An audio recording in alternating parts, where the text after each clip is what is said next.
Когда человек давно живет без сил, ему обычно говорят одно и то же. Соберись, отдохни, попей витамины, возьми себя в руки. И все эти советы бесят еще сильнее, потому что внутри уже ощущение выжженного поля. Человеку в таком состоянии нужна совсем другая помощь. Нужна психическая и энергетическая перезагрузка.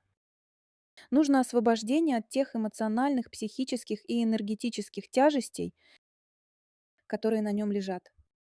Человека без сил сначала нужно энергетически очистить, а потом уже советовать ему налаживать режим. Потому что пока он несет на себе весь этот груз, он и с идеальным режимом будет жить на остатках. Я знаю, о чем говорю.